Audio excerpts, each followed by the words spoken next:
Hello, I'm Janine Turner, founder of Constituting America. Welcome to our annual academic study. History holds the key to the future.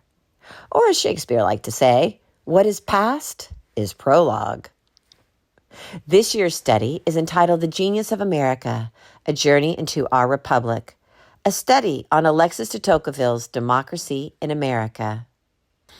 This essay correlates with the reading of Alexis De Tocqueville's Democracy in America, and it's titled Government by Democracy in America, Volume 1, Part 2, Chapter 5, Subchapters 4 through 5, pages 264 through 274. The rendition of the exact book that we are using is on our website. This essay is entitled Alexis De Tocqueville, Democracy in America, Day 36. The main causes which tend to maintain a democratic republic in the United States, by Val Crofts. The United States exists today as a federal democratic republic, which was part of the founders' plan to create the unique and effective system of government that we have lived under for 237 years. Our democratic republic has two elements to it. First, in our form of democracy, we let the citizens rule under majority rule in certain elections, as well as adhering to the concept of popular sovereignty, government that is based on the supremacy of the people. Second, in our republic, we give power to our representatives who govern for their constituents. We have elements of both a democracy and a republic, balanced within our system of government, which was the founders' intent. In the first part, Chapter 9, de Tocqueville examines the main reasons and causes of the democratic republic existing within the United States in 1831 through 1832. Throughout his book, de Tocqueville states that his primary goal was to explain these reasons and causes. He believed the main causes for them could be narrowed down to three main causes. 1, the situation that God, Providence, placed Americans. 2, our laws. 3, our habits and norms. This section looks at the main factors in maintaining our democratic republic. De Tocqueville narrows down the list of, quote, 1,000 circumstances, end quote, for the unique situation of the United States Democratic Republic to the main ones. He felt that as we had no neighbors around us who served as a military threat, we did not need to fear war or the possibility of conquest from neighboring nations. He believed that military glory and the need for conquest were fatal to past republics, but were not a concern to ours in the 1830s. When de Tocqueville visited, the United States had a small capital city that was not dominant over the entire nation's politics yet.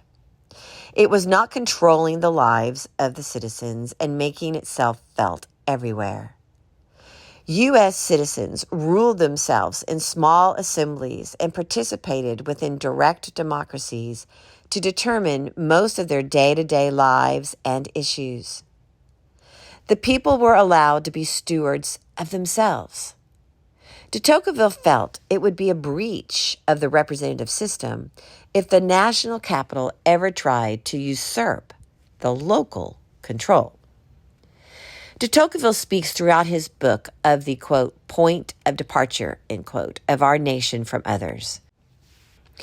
When the Puritans combined religious and personal liberty, bringing, quote, equality of conditions and of intelligence, end quote, to our shores, that would become the national fabric from which our democratic republic would emerge.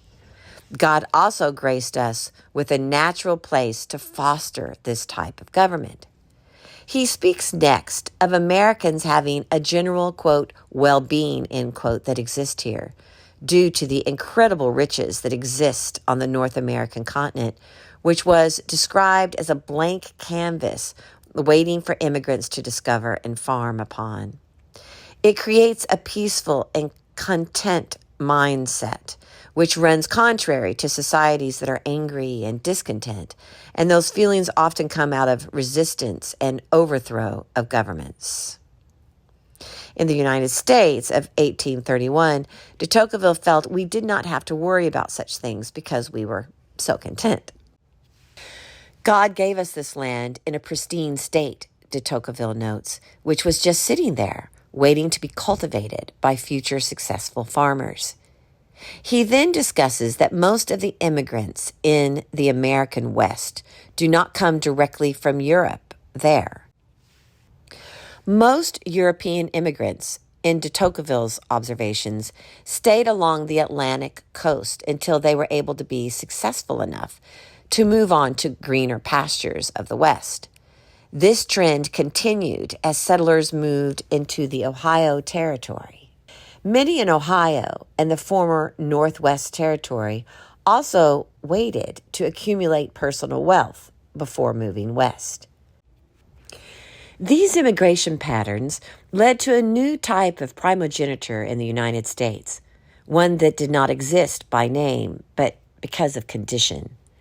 As families become more prosperous, the eldest will generally take the land in the east, and the younger siblings go west to seek their fortune. This helps to keep large estates in the family and not parceled up among the family. De Tocqueville notes that this does not offend anyone and goes on without complaint. He cites enormous numbers that leave homes in the east and move west. These situations God provided, along with a series of laws and habits that Americans naturally had during his visit in 1831 to 32, allowed for our nation to exist to be a perfect land for a democratic republic, according to de Tocqueville. This essay was written by Val Crofts.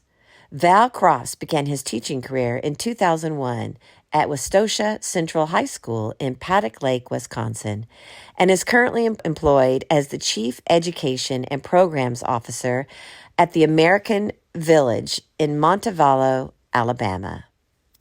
He previously taught at Milton High School in Milton, Wisconsin for 17 years and worked as a teaching consultant for the Wisconsin Virtual School for 9 years.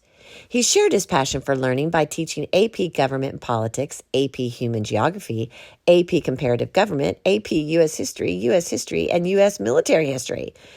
In his current role at the American Village, he works to create an engaging curriculum to help assist teachers and students of all ages to learn about American history, America's founders, and the legacy that they left for our future generations. In 2008, Crofts founded the Discovering Democracy program at Milton High School.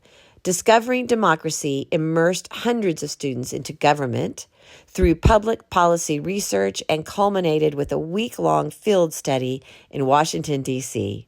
His students were privileged to meet with top policy experts and national leaders such as then Justice Ruth Bader Ginsburg, Justice Antonin Scalia, Justice Sonia Sotomayor, and former Speaker of the House, Paul Ryan. Crofts was recognized for his teaching efforts in 2013 when he received the Crystal Apple Award for Teaching Excellence. He was also selected as the Wisconsin DAR Outstanding Teacher of U.S. History in 2020.